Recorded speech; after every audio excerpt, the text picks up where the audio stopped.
ಆತ್ಮೀಯ ಬಂಧುಗಳೇ, ಶ್ರೀಮದ್ ಭಾಗವತಂ ಸ್ಕಂದ 3 ಭಾಗ 1 ಅಧ್ಯಾಯ 12.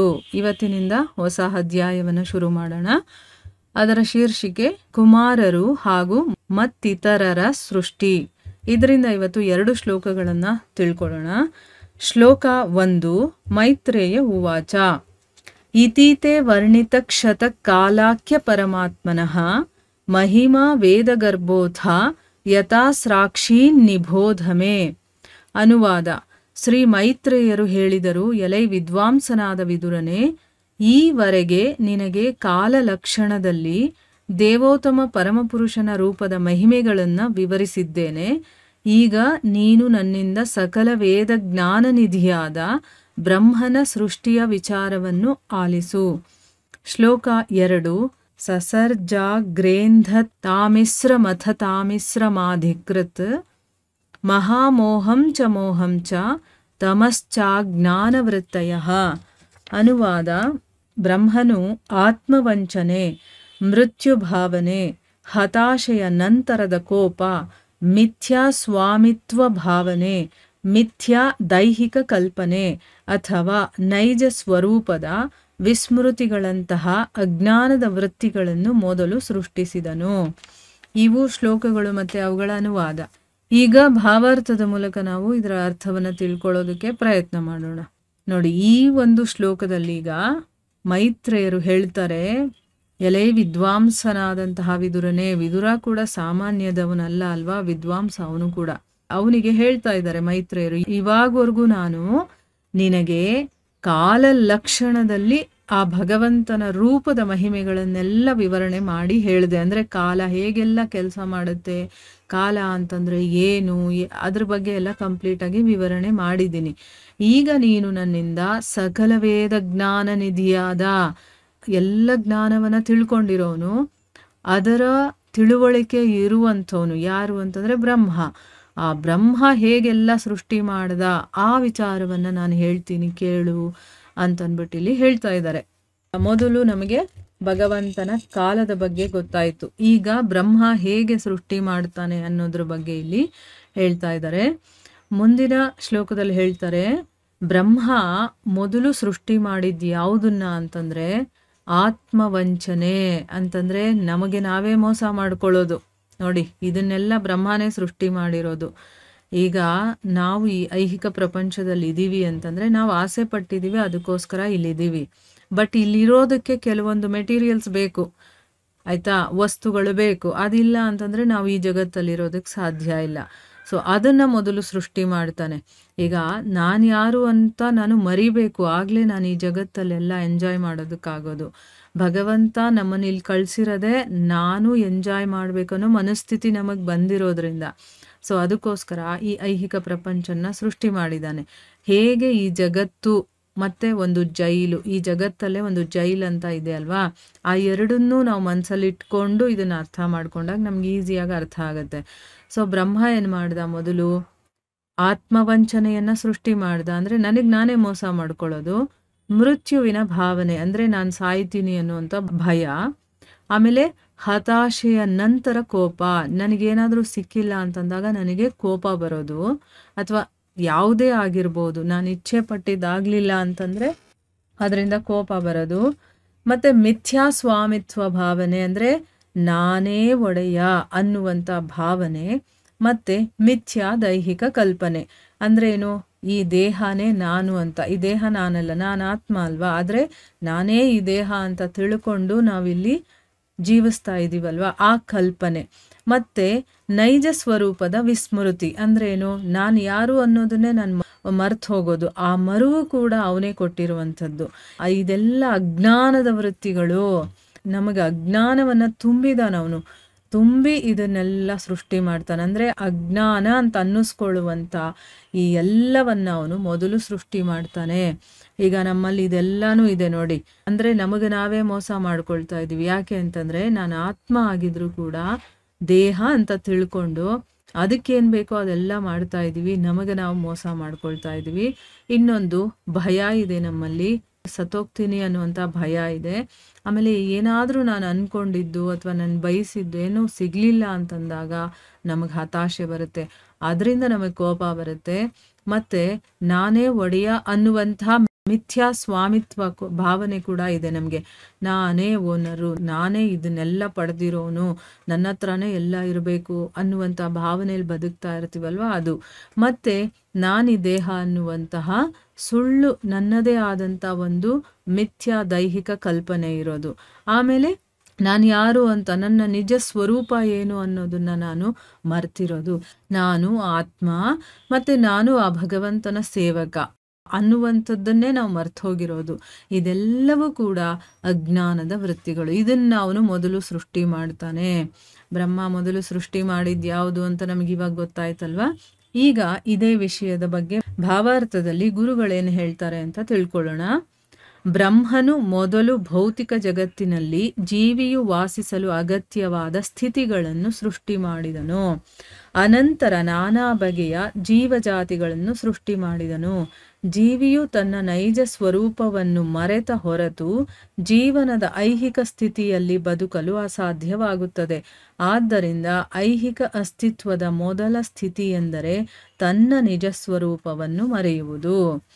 ಈಗ ಬ್ರಹ್ಮ ಈ ಒಂದು ಭೌತಿಕ ಜಗತ್ತಿನಲ್ಲಿ ಜೀವಿ ವಾಸ ಮಾಡೋದಕ್ಕೆ ಏನೆಲ್ಲ ಅಗತ್ಯವಾದಂತಹ ಸ್ಥಿತಿಗಳು ಬೇಕೋ ನೋಡಿ, ಇಲ್ಲಿ ಸ್ಥಿತಿಗಳು ತುಂಬಾ ಇಂಪಾರ್ಟೆಂಟ್. ಆಮೇಲೆ ವಸ್ತುಗಳು. ಯಾಕೆ ಅಂತಂದ್ರೆ ಈಗ ನಾನು ಭಗವಂತನ ಜೊತೆ ಭಗವಂತನ ಹಾಗೆ ಇರ್ತೀನಿ, ಆಯ್ತಾ. ಅದೇ ಮನಸ್ಥಿತಿಯಲ್ಲಿ ನಾನು ಈ ಭೌತಿಕ ಪ್ರಪಂಚಕ್ಕೆ ಬಂದ್ರೆ, ಈಗ ದೇವರಾಗಿ ಅಂತನ ಇಟ್ಕೊಳ್ಳೋಣ, ನಾನು ಒಬ್ಬ ದೇವತೆಯಾಗಿ ಇಲ್ಲಿ ಬಂದಿದ್ದಾಗ ಇಲ್ಲಿ ನಾನು ಸಾಮಾನ್ಯ ಮನುಷ್ಯ ಅಥವಾ ಜೀವಿ ಹೇಗೆ ಬದುಕ್ತಾನೋ ಹಾಗೆ ಬದುಕಿರೋದಕ್ಕೆ ಸಾಧ್ಯನಾ? ಇಲ್ಲ. ಯಾಕೆ? ನನ್ನ ಒಂದು ಬುದ್ಧಿಯಲ್ಲಿ ಎಲ್ಲ ನೆನಪಿರುತ್ತೆ ನನಗೆ.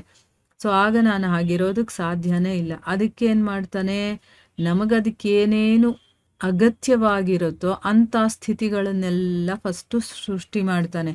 ಮರುವು ಇರಬೇಕು, ನಮಗೆ ಕೋಪ ಬರಬೇಕು, ನನಗೆ ಮೃತ್ಯು ಅಂದರೆ ಭಯ ಇರಬೇಕು, ನನ್ನನ್ನು ನಾನು ಮೋಸ ಮಾಡ್ಕೊಳ್ಳೋದು ಗೊತ್ತಿರಬೇಕು, ನಾನೇ ಒಡೆಯ ಅನ್ನುವಂಥ ಮಿಥ್ಯಾ ಭಾವನೆ ನನ್ನಲ್ಲಿ ಇರಬೇಕು, ನಿಜವಾಗ್ಲೂ ನಾನು ಯಾರು ಅನ್ನೋದನ್ನೇ ನಾನು ಮರ್ತು ಹೋಗಿರಬೇಕು. ಇದೆಲ್ಲ ನನಗೆ ಈ ಭೌತಿಕ ಜಗತ್ತಿನಲ್ಲಿ ಬೇಕಾಗಿರುವಂತಹ ಒಂದು ಸ್ಥಿತಿಗಳು. ಅದನ್ನೆಲ್ಲ ಫಸ್ಟು ಸೃಷ್ಟಿ ಮಾಡ್ದ. ಆಮೇಲೆ ಏನು ಮಾಡ್ತಾನೆ, ಬೇರೆ ಬೇರೆ ಜೀವಜಾತಿಗಳನ್ನೆಲ್ಲ ಸೃಷ್ಟಿ ಮಾಡ್ತಾನೆ. ಇನ್ನು ಬೇಕಾದಷ್ಟು ಮನುಷ್ಯರನ್ನು ಬಿಟ್ಟು ಬೇರೆ ಜೀವಿಗಳಿರುತ್ತಲ್ಲ ಅದನ್ನೆಲ್ಲ ಸೃಷ್ಟಿ ಮಾಡ್ತಾನೆ. ಯಾವಾಗವರೆಗೂ ತನ್ನ ನಿಜ ಸ್ವರೂಪವನ್ನು ಒಬ್ಬ ಜೀವಿ ಮರಿತಾನೋ ಆಗ ಮಾತ್ರನೇ ಈ ಐಹಿಕ ಸ್ಥಿತಿಯಲ್ಲಿ ನಾವು ಬದುಕಿರೋದಕ್ಕೆ ಸಾಧ್ಯ. ಅದಕ್ಕೋಸ್ಕರನೇ ಸನ್ಯಾಸಿಗಳಾಗ್ತಾರೆ ನೋಡಿ. ಅಂದರೆ ಆ ಒಂದು ಘಟ್ಟವನ್ನು ತಲುಪಿಬಿಟ್ಟಿರ್ತಾರೆ ಸಾಧನೆ ಮಾಡಿ, ತಮ್ಮನ್ನು ತಾವು ಅದರಲ್ಲೇ ತೊಡಗಿಸ್ಕೊಂಡು ಆ ಮಟ್ಟಕ್ಕೆ ಏರಿರೋರು. ಅಂತಂದರೆ ಈ ಭೌತಿಕದಲ್ಲಿ ಬ್ರಹ್ಮ ಏನೇನೆಲ್ಲ ಸೃಷ್ಟಿ ಮಾಡಿದ ನೋಡಿ, ಈ ಒಂದು ಅಜ್ಞಾನದ ವೃತ್ತಿಗಳು ಅದನ್ನೆಲ್ಲ ಮೀರಿ ಹೋಗಿರ್ತಾರಲ್ಲ, ಅವ್ರು ಈ ಜಗತ್ತಲ್ಲಿ ಬದುಕಿರೋದಕ್ಕೆ ಸಾಧ್ಯನೇ ಇಲ್ಲ. ಅವರು ಬೇಗ ಹೊರಟೋಗ್ತಾರೆ. ಅಂದರೆ ತಮ್ಮನ್ನು ತಾವು ಸಮಾಧಿ ಮಾಡ್ಕೊಳ್ತಾರೆ ನೋಡಿ. ಅಂದರೆ ಅವರ ಒಂದು ಆ ಸ್ಥಿತಿಯ ಹಂತವನ್ನು ತಲುಪಿ ಅವ್ರು ಏನೇನು ಮಾಡಬೇಕು ಎಲ್ಲ ಮಾಡಿ ಮುಗಿಸ್ಬಿಟ್ಟಿರ್ತಾರೆ. ಆಮೇಲೆ ಅವರು ತಮ್ಮಷ್ಟಕ್ಕೆ ತಾವೇನೆ ಇಲ್ಲಿರೋದಕ್ಕಾಗಲ್ಲ ಅಂತ ಹೊರಟೋಗ್ತಾರೆ.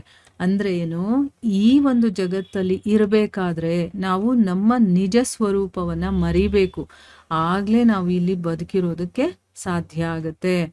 ಇಲ್ಲ ಅಂತಂದರೆ ನಾವು ಬದುಕಿರೋದಕ್ಕೆ ಸಾಧ್ಯನೇ ಇಲ್ಲ. ಅದಕ್ಕೋಸ್ಕರನೇ ಐಹಿಕ ಅಸ್ತಿತ್ವದ ಮೊದಲ ಸ್ಥಿತಿ ಅಂತಂದರೆ ಏನು, ನಮ್ಮ ನಿಜ ಸ್ವರೂಪವನ್ನು ಮರೆಯೋದು. ನಮ್ಮ ನಿಜ ಸ್ವರೂಪ ಏನು, ನಾವು ಭಗವಂತನ ಸೇವಕರು, ನಾನು ಆತ್ಮ, ಈ ದೇಹ ಅಲ್ಲ ಅನ್ನೋದು, ಆಯಿತಾ. ಅದನ್ನು ಮರೆತಾಗ ಮಾತ್ರ ನಾವು ಈ ಐಹಿಕ ಜಗತ್ತಲ್ಲಿ ಇರೋದಕ್ಕೆ ಸಾಧ್ಯ. ಶುದ್ಧ ಜೀವಾತ್ಮನು ಜನನ ಮರಣ ರಹಿತನಾಗಿದ್ದಾನೆ. ಹಾಗಿದ್ದರೂ ತನ್ನ ನಿಜ ಸ್ವರೂಪದ ವಿಸ್ಮೃತಿಯಿಂದಾಗಿ ಖಂಡಿತವಾಗಿ ಮರಣ ಭಯವನ್ನು ಹೊಂದುತ್ತಾನೆ. ಅಂದರೆ ಈ ಜೀವಾತ್ಮ ಅನ್ನೋದು ಅಂದರೆ ನಾವು ಶುದ್ಧವಾಗಿರುವಂಥವ್ರು. ಈ ಜೀವಕ್ಕೆ ಯಾವತ್ತೂ ಜನನ ಮರಣ ಅನ್ನೋದು ಇಲ್ಲವೇ ಇಲ್ಲ. ಬೇಕಾದರೆ ನೀವು ಒಂದು ಸ್ವಲ್ಪ ಯೋಚನೆ ಮಾಡಿ ನೋಡಿ. ಈಗ ಈ ದೇಹನೇ ನಾನು ಅನ್ನೋ ಕಲ್ಪನೆಯಲ್ಲಿ ನಾವು ಬದುಕ್ತಾ ಇದ್ದೀವಿ ಅಷ್ಟೇ. ಆದರೂ ಕೂಡ ಈಗ ಯಾರ್ದಾದ್ರೂ ಸಾವಾಗುತ್ತೆ ಅಂತ ಇಟ್ಕೊಳ್ಳಿ, ಅಯ್ಯೋ ಅವ್ನು ಸತ್ತೋದ ಅಂತ ಹೇಳ್ತೀವಿ. ಅಂದರೆ ಅವನು ತನ್ನ ದೇಹವನ್ನು ಬಿಟ್ಟು ಹೊಟ್ಟೋದ, ಶರೀರವನ್ನು ಬಿಟ್ಟು ಹೊಟ್ಟೋದ ಅಂತ ಹೇಳ್ತೀವಿ ಹೊರತು ಅಲ್ಲಿವರೆಗೂ ನಾವು ಆ ಶರೀರವನ್ನೇ ನಾನು ಅಂತ ಹೇಳ್ತಿರ್ತೀವಿ. ಆದರೆ ಸತ್ತಾಗ ನಾವು ಆ ರೀತಿ ಮಾತಾಡ್ತೀವಿ. ನಾವೆಲ್ಲಿ ಹೋದ್ವಿ ಅಂದರೆ ನಮಗೆ ಸಾವಿಲ್ಲ, ಆ ಶರೀರದಲ್ಲಿದ್ವಿ, ಆ ಶರೀರವನ್ನು ಬಿಟ್ಟು ಹೋಗಿದ್ದೀವಿ ಅಷ್ಟೇ. ಆ ಶರೀರವನ್ನು ಬಿಟ್ಟು ಹೋದ್ಮೇಲೆ ಬೇರೆ ಶರೀರವನ್ನು ಪಡ್ಕೊಳ್ತೀವಿ ಹೊರತು ನಾವೇ ಆ ಶರೀರ ಅಲ್ಲ ಅನ್ನೋದು ನಮಗೆ ಗೊತ್ತಿರುತ್ತೆ. ಆದರೂ ಕೂಡ ಅದು ನಮಗೆ ಕನ್ಫರ್ಮ್ ಆಗಿ ಗೊತ್ತಿರೋದಿಲ್ಲ. ಯಾಕೆ? ನನ್ನನ್ನು ನಾನು ಮರ್ತಿರೋದ್ರಿಂದ. ಸೊ ಅದಕ್ಕೆ ಶುದ್ಧ ಜೀವಾತ್ಮನಿಗೆ ಜನನ ಮರಣ ಯಾವುದೂ ಇಲ್ಲ. ಹಾಗಿದ್ರೂ ಕೂಡ ನಾನು ಯಾರು ಅನ್ನುವಂತಹ ನನ್ನ ನಿಜ ಸ್ವರೂಪದ ವಿಸ್ಮೃತಿಯಾಗಿರೋದ್ರಿಂದ ಖಂಡಿತವಾಗ್ಲೂ ಕೂಡ ಮರಣದ ಭಯ ಅನ್ನೋದನ್ನು ನಾವು ಪಡ್ಕೊಳ್ತೀವಿ. ಈಗ ಯಾರಿಗಾದರೂ ಆಗಲಿ ಸಾವು ಅಂತಂದರೆ ಭಯ ತಾನೇ. ಈಗ ಎಲ್ಲಾದರೂ ಹೋಗ್ತಿರ್ತೀವಿ, ಎಷ್ಟು ಹುಷಾರಾಗಿ ಹೋಗ್ತೀವಿ, ಯಾಕೆ ಎಲ್ಲ ಆಕ್ಸಿಡೆಂಟ್ ಆಗಿಬಿಡುತ್ತೋ, ಎಲ್ಲಿ ನಾನು ಸತ್ತೋಗ್ಬಿಡ್ತೀನೋ ಅಂತ. ಮತ್ತು ಕಾಯಿಲೆ ಬಂದಾಗೂ ಕೂಡ ಎಲ್ಲ ರೀತಿಯಲ್ಲೂ ನೋಡಿದಾಗ ಭಯ ಅನ್ನೋದು, ಎಲ್ಲಿ ಸಾವು ಆಗ್ಬಿಡುತ್ತೋ ಅನ್ನೋ ಭಯ ಅನ್ನೋದು ನಮಗೆ ಇದ್ದೇ ಇರುತ್ತೆ. ಆಮೇಲೆ ವಸ್ತುಗಳು ತನ್ನವು ಎಂಬ ಸುಳ್ಳು ಕಲ್ಪನೆಯೇ ಭೌತಿಕ ಪ್ರಕೃತಿಯೊಡನಿರುವ ಮಿಥ್ಯಾಭಿಮಾನಕ್ಕೆ ಕಾರಣವಾಗಿದೆ.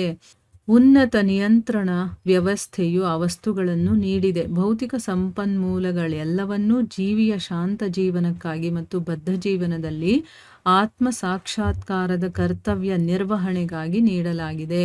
ಆದರೆ ಮಿಥ್ಯಾಭಿಮಾನದಿಂದಾಗಿ ಬದ್ಧಾತ್ಮನು ಪರಮಪ್ರಭುವಿನ ಆಸ್ತಿಯು ತನ್ನದೇ ಎಂಬ ಸುಳ್ಳು ಒಡೆತನದ ಭಾವನೆಯ ಬಲೆಯಲ್ಲಿ ಸಿಕ್ಕಿಬೀಳುತ್ತಾನೆ. ಈಗ ವಸ್ತುಗಳೆಲ್ಲ ನಂದು ಅನ್ನುವಂತಹ ಸುಳ್ಳು ಕಲ್ಪನೆ. ಈಗ ನನ್ನ ಹತ್ರ ಯಾವುದೋ ಒಂದು ಮನೆ ಇದೆ ಅಂತ ಇಟ್ಕೊಳ್ಳಿ, ಮನೆ ನಂದು ನಂದು ಅಂತ ನಾವು ಅನ್ಕೊಳ್ತೀವಲ್ವಾ, ಸುಳ್ಳು ಕಲ್ಪನೆ ಅದು. ನಂದು ಅನ್ನೋದು ಇಲ್ಲಿ ಏನೂ ಇಲ್ಲ, ಎಲ್ಲ ಭಗವಂತ ಕೊಟ್ಟಿರುವಂಥದ್ದು. ನಂದು ಅನ್ನೋದು ಏನೂ ಇಲ್ಲ. ಆಸ್ತಿ ನಂದು, ಮನೆ ನಂದು, ನನ್ನ ಜೊತೆ ಇರೋರೆಲ್ಲ ನನ್ನವರು ಅನ್ನುವಂಥ ಒಂದು ಸುಳ್ಳು ಕಲ್ಪನೆಯಲ್ಲಿ ನಾವು ಬದುಕ್ತಾ ಇರ್ತೀವಿ. ಈಗ ಈ ವಸ್ತುಗಳೆಲ್ಲ ನಂದು ಅನ್ನುವಂತಹ ಸುಳ್ಳು ಕಲ್ಪನೆ ಇರೋದ್ರಿಂದಾನೇ ಈ ಭೌತಿಕ ಪ್ರಪಂಚದಲ್ಲಿ, ಈ ಪ್ರಕೃತಿಯಲ್ಲಿ ಇರುವಂಥ ಮಿಥ್ಯಾಭಿಮಾನ ಅಂತಂದ್ರೆ ಏನು? ನಾನು, ನಂದು, ನನ್ನ ಹತ್ರನೇ ಇರಬೇಕು ಅನ್ನುವಂತಹ ಒಂದು ಸುಳ್ಳು ಅಭಿಮಾನಕ್ಕೂ ಕೂಡ ಅದೇ ಕಾರಣವಾಗಿದೆ. ಯಾವಾಗ ನಾವು ನಂದಲ್ದೇ ಇರುವ ವಸ್ತುಗಳನ್ನ ನಂದು ಅಂತ ತಿಳ್ಕೊಳ್ತೀನೋ, ಆಗ ಈ ಪ್ರಪಂಚದಲ್ಲೂ ಕೂಡ ನಾನು, ನಂದು, ನನ್ನವರು ಅನ್ನುವಂಥ ಒಂದು ಮಿಥ್ಯ ಅಭಿಮಾನ ಕೂಡ ಅದರಿಂದನೇ ಬರುತ್ತೆ. ನೋಡಿ, ಈ ಜಗತ್ತಲ್ಲಿ ಏನೇನೆಲ್ಲ ಇದೆಯೋ ವಸ್ತುಗಳು, ಅದನ್ನೆಲ್ಲ ಇಲ್ಲಿನ ಒಂದು ವ್ಯವಸ್ಥೆಯನ್ನ ಒಂದು ಒಳ್ಳೆ ಮಟ್ಟದಲ್ಲಿ ಇಡೋದಕ್ಕೋಸ್ಕರ ಆ ವಸ್ತುಗಳನ್ನೆಲ್ಲ ಭಗವಂತ ಕೊಟ್ಟಿದ್ದಾನೆ. ಈ ಭೌತಿಕ ಸಂಪನ್ಮೂಲಗಳು ಎಲ್ಲವೂ ಏನಕ್ಕಿದೆ? ಒಬ್ಬ ಜೀವಿ ಇಲ್ಲಿದ್ದು ತನ್ನನ್ನು ತಾನು ಅರ್ಥ ಮಾಡಿಕೊಂಡು ಉನ್ನತ ಮಟ್ಟಕ್ಕೆ ಏರ್ಲಿ, ಆ ಒಂದು ಜೀವನವನ್ನು ನಡೆಸಬೇಕು ಅನ್ನೋದಕ್ಕೋಸ್ಕರ, ಶಾಂತವಾಗಿ ಅವನು ಜೀವನ ನಡೆಸಲಿ ಅನ್ನೋ ಕಾರಣದಕ್ಕೆ, ಮತ್ತೆ ಬದ್ಧ ಜೀವನದಲ್ಲಿ ಆತ್ಮ ಸಾಕ್ಷಾತ್ಕಾರವನ್ನು ಮಾಡಿಕೊಳ್ಳುವಂತಹ ಒಂದು ಚಾನ್ಸನ್ನು ಭಗವಂತ ಕೊಟ್ಟಿದ್ದಾನೆ. ಆ ಒಂದು ಆತ್ಮ ಸಾಕ್ಷಾತ್ಕಾರ ಮಾಡಿಕೊಳ್ಳೋದಕ್ಕೆ ಬೇಕಾಗಿರುವಂಥದ್ದು ಎಲ್ಲವನ್ನೂ ಭಗವಂತ ಇಲ್ಲಿ ಇಟ್ಟಿದ್ದಾನೆ. ಯಾಕಂದರೆ ಈ ದೇಹ ಇದ್ಮೇಲೆ ಅದಕ್ಕೆ ಏನೇನು ಬೇಕೋ ಎಲ್ಲ ಇದ್ರೇನೆ ಅದು ಕೂಡ ಒಂದು ಜೀವನವನ್ನು ನಡೆಸ್ತಾ ತನ್ನ ಬದ್ಧ ಜೀವನದಿಂದ ನಾನು ಮುಕ್ತನಾಗುವಂಥ ಒಂದು ಕಾರ್ಯವನ್ನು ಮಾಡೋದಕ್ಕೆ ಸಾಧ್ಯ ಆಗುತ್ತೆ. ಸಾಕ್ಷಾತ್ಕಾರದ ಕರ್ತವ್ಯ ನಿರ್ವಹಣೆ ಮಾಡೋದಕ್ಕೋಸ್ಕರ ಇದನ್ನೆಲ್ಲ ಕೊಟ್ಟಿರೋದು. ಆದರೆ ಆ ಸುಳ್ಳು ಅಭಿಮಾನ ಅನ್ನೋದಿದೆಯಲ್ಲ, ನಾನು ಅನ್ನೋದು, ಅಂದರೆ ನಾನೇ ಒಡೆಯ ಅನ್ನುವಂಥ ಒಂದು ಅಭಿಮಾನ ನಮ್ಮಲ್ಲಿ ಬಂದ್ಬಿಟ್ಟಿದೆ. ಸೊ ಅದರಿಂದ ಏನಾಗುತ್ತೆ, ಒಬ್ಬ ಬದ್ಧಾತ್ಮ ಆ ಭಗವಂತನ ಆಸ್ತಿಯನ್ನು ಕೂಡ ನಂದೇ ಅನ್ನುವಂತಹ ಒಂದು ಸುಳ್ಳು ಒಡೆತನದ ಭಾವದಲ್ಲಿ ಅವನು ಬಿದ್ದುಬಿಡ್ತಾನೆ. ಈಗ ಯಾರ್ದೋ ನಿನ್ನ ಹತ್ರ ಇಟ್ಕೊಳ್ಳಿ ಅಂತ ಕೊಟ್ಟಿರ್ತಾರೆ, ಆದರೆ ಅದನ್ನ ಇಟ್ಕೊಳ್ತಾ ಅದ್ರ ಮೇಲೆ ಮೋಹ ಆಸೆ ಎಲ್ಲ ಬಂದು ಇದು ನಂದೇ, ಇದಕ್ಕೆ ನಾನೇ ಒಡೆಯ ಅಂತ ಹೇಳಿದ್ರೆ ಎಷ್ಟು ತಪ್ಪಾಗತ್ತೆ ನೋಡಿ ಅಲ್ವಾ? ಅದೇ ರೀತಿ ಆ ಭಗವಂತ ನೀವೆಲ್ಲರೂ ಹೋಗಿ ಅಲ್ಲಿ ಇದನ್ನ ಯೂಸ್ ಮಾಡ್ಕೊಂಡು ನಿಮ್ಮ ಜೀವನವನ್ನು ನಡೆಸ್ತಾ ಒಂದು ಉನ್ನತ ಮಟ್ಟಕ್ಕೆ ಏರಿ ಆತ್ಮ ಸಾಕ್ಷಾತ್ಕಾರವನ್ನು ಮಾಡ್ಕೊಳ್ಳಿ ಅಂತ ಅಂದ್ಬಿಟ್ಟು ಕೆಲವೊಂದು ಸಂಪನ್ಮೂಲಗಳನ್ನು ಕೊಟ್ಟಿದ್ದಾನೆ. ಅದನ್ನ ನಾವೇನು ಮಾಡ್ತಾ ಇದ್ದೀವಿ? ನಂದು, ನಾನೇ ಒಡೆಯ ಅನ್ನುವಂಥ ಭಾವನೆಯಲ್ಲಿ ಎಲ್ಲವೂ ನನ್ನ ಹತ್ರನೇ ಇರಬೇಕು, ನಾನೇ ಅಂತಂದ್ಬಿಟ್ಟು ಆ ಒಂದು ಬಲೆಯಲ್ಲಿ ನಾವು ಬೀಳ್ತಾ ಹೋಗ್ತಾ ಇದ್ದೀವಿ. ನಾವೇನು ಅಂದ್ಕೊಂಡಿದ್ದೀವಿ, ನಾನು ಎಷ್ಟೆಷ್ಟು ಇಟ್ಕೊಂಡಿರ್ತೀನೋ, ಆಸ್ತಿ ಆಗಿರ್ಬೋದು, ಜ್ಞಾನ ಆಗಿರ್ಬೋದು, ಬೇರೆ ಯಾವುದೇ ವಿಚಾರಗಳಾಗಿರಬಹುದು, ಅದೆಲ್ಲದರಿಂದ ನಾನು ತುಂಬ ದೊಡ್ಡವನಾಗಿ ಬೆಳಿತೀನಿ ಅಂತ. ಆದರೆ ನಿಜವಾಗ್ಲೂ ನೋಡಿದ್ರೆ ಎಷ್ಟೆಷ್ಟು ನಾವು ಹೆಚ್ಚೆಚ್ಚಾಗಿ ಇಟ್ಕೊಂಡು ಹೋಗ್ತೀವೋ ಅಷ್ಟಷ್ಟು ನಾವು ಬಂಧನದಲ್ಲಿ ಸಿಕ್ಕಾಕೊಳ್ತಾ ಹೋಗ್ತೀವಿ. ಅದನ್ನು ನಾವು ನೆನಪಲ್ಲಿ ಇಟ್ಕೊಂಡಿರ್ಬೇಕು. ಸ್ವಯಂ ಬ್ರಹ್ಮನು ಪರಮಪ್ರಭುವಿನಿಂದ ಸೃಷ್ಟಿಯಾದವನು, ಅದು ಈ ಶ್ಲೋಕದಿಂದ ಸ್ಪಷ್ಟವಾಗುತ್ತದೆ. ಐಹಿಕ ಅಸ್ತಿತ್ವದಲ್ಲಿರುವ ಜೀವಿಗಳನ್ನು ಬದ್ಧಗೊಳಿಸುವ 5 ವಿಧವಾದ ಅಜ್ಞಾನಗಳು ಬ್ರಹ್ಮನ ಸೃಷ್ಟಿಗಳು. ನೋಡಿ, ಇಲ್ಲಿ ಸ್ವಯಂ ನಮ್ಮನ್ನೆಲ್ಲ ಸೃಷ್ಟಿ ಮಾಡಿರುವಂತಹ ಬ್ರಹ್ಮ ಕೂಡ ಆ ಭಗವಂತನಿಂದನೇ ಸೃಷ್ಟಿಯಾಗಿರುವನು. ಇದರ ಹಿಂದೆನೆ ನಾವು ಬ್ರಹ್ಮ ಹೇಗೆ ಸೃಷ್ಟಿಯಾದ ಅನ್ನೋದನ್ನ ಚೆನ್ನಾಗಿ ಅರ್ಥ ಮಾಡ್ಕೊಂಡಿದೀವಿ. ಆ ಬ್ರಹ್ಮನ ಜೊತೆನೆ ವೇದಗಳು ಕೂಡ ಸೃಷ್ಟಿಯಾಗಿರೋದು ಅನ್ನೋದು ನಮಗೆ ಗೊತ್ತಾಗಿದೆ ಅಲ್ವಾ. ಐಹಿಕ ಅಸ್ತಿತ್ವದಲ್ಲಿರುವಂತಹ ಜೀವಿಗಳನ್ನ ಬದ್ಧಗೊಳಿಸುವಂತಹ 5 ರೀತಿಯ ಅಜ್ಞಾನಗಳಿದೆಯಲ್ಲ, ಅದು ಬ್ರಹ್ಮ ಸೃಷ್ಟಿ ಮಾಡಿರುವಂಥದ್ದು. ಈಗ ಆ 5 ಯಾವುದು ಅನ್ನೋದನ್ನ ಇನ್ನೊಂದ್ಸರಿ ಹೇಳ್ತೀನಿ. ಆತ್ಮವಂಚನೆ, ಮೃತ್ಯು ಭಾವನೆ, ಹತಾಶೆ ಆದ್ಮೇಲೆ ಕೋಪ ಬರೋದು, ಮಿಥ್ಯ ಸ್ವಾಮಿತ್ವದ ಭಾವನೆ ಅಥವಾ ಮಿಥ್ಯ ದೈಹಿಕ ಕಲ್ಪನೆ ಅಥವಾ ತನ್ನ ನಿಜ ಸ್ವರೂಪವನ್ನ ಮರೆಯೋದು. ಇಷ್ಟು ಕೂಡ ಬ್ರಹ್ಮ ಸೃಷ್ಟಿ ಮಾಡಿದಾನೆ. ಬದ್ಧಾತ್ಮರು ಬ್ರಹ್ಮನ ಇಂದ್ರಜಾಲದಂಡದ ಅಧೀನದಲ್ಲಿದ್ದಾರೆ. ಇದನ್ನು ಜೀವಿಯು ಅರಿತುಕೊಳ್ಳಬೇಕು. ಆಗ ಜೀವಿಯು ತಾನು ಪರಮಪುರುಷನಿಗೆ ಸಮಾನನೆಂದು ಯೋಚಿಸುವುದು ಕೇವಲ ಹಾಸ್ಯಾಸ್ಪದವಾಗುತ್ತದೆ. ಪತಂಜಲಿಯೂ ಸಹ ಇಲ್ಲಿ ಹೇಳಿರುವಂತೆ ಪಂಚವಿಧ ಅಜ್ಞಾನಗಳಿವೆ ಎಂದು ಒಪ್ಪಿಕೊಳ್ಳುತ್ತಾನೆ. ಅಂದ್ರೆ ಬದ್ಧಾತ್ಮರು ಅಂದ್ರೆ ನಮ್ಮಂಥವ್ರು ಯಾರು ಬ್ರಹ್ಮ ಸೃಷ್ಟಿ ಮಾಡಿರುವಂತ 5 ಅಜ್ಞಾನಗಳ ಒಳಗಡೆ ಬಿದ್ದಿರ್ತಾನೋ ಅಂಥವ್ರನ್ನೆಲ್ಲ ಬದ್ಧಾತ್ಮರು ಅಂತ ಕರೆಯೋದು. ಆ ಬದ್ಧಾತ್ಮರು ಬ್ರಹ್ಮನ ಇಂದ್ರಜಾಲದಂಡದ ಅಂದ್ರೆ ಅವನು ಏನೇನು ಹೇಳ್ತಾನೋ ಹೇಗೆಲ್ಲ ಅವನು ಮಾಡಿಸ್ತಾನೋ ಆ ರೀತಿ ಮಾಡುವಂಥವ್ರು. ಆ ಅಧೀನದಲ್ಲಿ ಇದೀವಿ. ಇದನ್ನ ಅರ್ಥ ಮಾಡ್ಕೋಬೇಕು. ಇದನ್ನ ಅರ್ಥ ಮಾಡ್ಕೊಳ್ಳೋದು ಹೇಗೆ? ಈಗ ನಾವು ಭಾಗವತವನ್ನ ಓದ್ತಾ ಇರೋದ್ರಿಂದ ನಮ್ಗೆ ಈ ವಿಷಯ ಎಲ್ಲ ಗೊತ್ತಾಗ್ತಾ ಇದೆ. ಓದಿಲ್ಲ ಅಂತಂದ್ರೆ ಆ ಬ್ರಹ್ಮನ ಇಂದ್ರಜಾಲದಲ್ಲೇ ಇರ್ತೀವಿ. ಅದರಿಂದ ಹೊರಗಡೆ ಬರಬೇಕು ಅಂತಂದ್ರೆ ಆ ವಿಷಯಗಳನ್ನ ತತ್ವತಃ ತಿಳ್ಕೊಂಡಾಗ ನಮಗದು ಗೊತ್ತಾಗುತ್ತೆ. ಆಗ ನಾವು ಸ್ವಲ್ಪ ಸ್ವಲ್ಪ ಬಿಡಿಸ್ಕೊಳ್ಳೋದಕ್ಕೆ ಪ್ರಯತ್ನ ಮಾಡ್ತೀವಿ. ಓ ಹೌದಾ, ನಾನು ಬದ್ಧ ಸ್ಥಿತಿಯಲ್ಲಿದ್ದೀನಾ, ಇದರಿಂದ ಹೊರಗಡೆ ಬರೋದು ಹೇಗೆ? ಜೈಲೇ ನನಗೆ ಎಲ್ಲ ಅಂತ ಅನ್ಕೊಂಡ್ಬಿಟ್ಟಿರ್ತೀವಿ. ಕೆಲವೊಬ್ರು ನೋಡಿ ಜೈಲಲ್ಲಿರೋದೇ ಅವ್ರಿಗೆ ಖುಷಿ ಆಗ್ಬಿಡುತ್ತೆ. ಎಲ್ಲ ಸೌಕರ್ಯ ಇದೆ, ಮಾಡೋಕ್ಕೇನು ಕೆಲಸ ಇರೋದಿಲ್ಲ, ಆರಾಮಾಗಿರ್ಬೋದು ಅಂತ. ಆದರೆ ಜೈಲಲ್ಲಿ ಅವ್ರು ಹೇಳ್ದಾಗ ಕೇಳಬೇಕು, ಅವ್ರು ಕೊಟ್ಟ ಊಟವನ್ನ ಮಾಡ್ಬೇಕು. ಅಲ್ಲಿ ಸ್ವಾತಂತ್ರ್ಯ ಅನ್ನೋದಿರುತ್ತಾ ನಮಗೆ? ಇಲ್ಲ. ಆದರೆ ಹೊರಗಡೆ, ಜೈಲಿನ ಹೊರಗಡೆ ಒಂದು ಪ್ರಪಂಚ ಇದೆ. ಅಲ್ಲಿ ನನ್ನ ಇಷ್ಟ ಬಂದಾಗಿರ್ಬೋದು, ಒಳ್ಳೆ ಕೆಲಸಗಳನ್ನ ಮಾಡ್ಬೋದು, ಬೇರೆಯವ್ರಿಗೂ ಸಂತೋಷ ಪಡಿಸ್ಬೋದು. ಈ ರೀತಿ ಬೇರೆ ಬೇಕಾದಷ್ಟು ಸ್ವಾತಂತ್ರ್ಯವಾಗಿ ನಾನು ಮಾಡೋದಕ್ಕೆ ಎಲ್ಲ ಅನುಕೂಲಗಳು ಇರುತ್ತೆ. ಒಳ್ಳೊಳ್ಳೆ ಊಟ ಮಾಡ್ಬೋದು, ನನಗಿಷ್ಟ ಬಂದಾಗೆ ಬಟ್ಟೆ ತೊಟ್ಕೋಬೋದು. ಇದೆಲ್ಲವನ್ನ ಮರೆತು ಜೈಲೇ ಸುಖ ಅಂತಂದ್ರೆ ಏನು ಹೇಳಬೇಕು? ಅವರು ಎಷ್ಟು ಅಜ್ಞಾನಿಗಳು ಅಂತ ನಮ್ಗನ್ಸುತ್ತಲ್ವಾ? ಅದೇ ರೀತಿ ನಾವು ಈಗ ಇರುವಂತಹ ಸ್ಥಿತಿ ಅಜ್ಞಾನದ ಸ್ಥಿತಿಯಲ್ಲಿರೋದು. ಇದರಿಂದ ಹೊರಗಡೆ ಬರಬೇಕು ಅಂತ ನಾವು ಯೋಚನೆ ಮಾಡಬೇಕು. ಅದು ಬರೋದು ಯಾವಾಗ ಅಂತಂದ್ರೆ ಈ ರೀತಿಯ ಸತ್ಸಂಗಗಳಾಗಿರ್ಬೋದು, ಧರ್ಮಗ್ರಂಥಗಳನ್ನ ಓದಿದಾಗ ನಮಗದು ಗೊತ್ತಾಗುತ್ತೆ.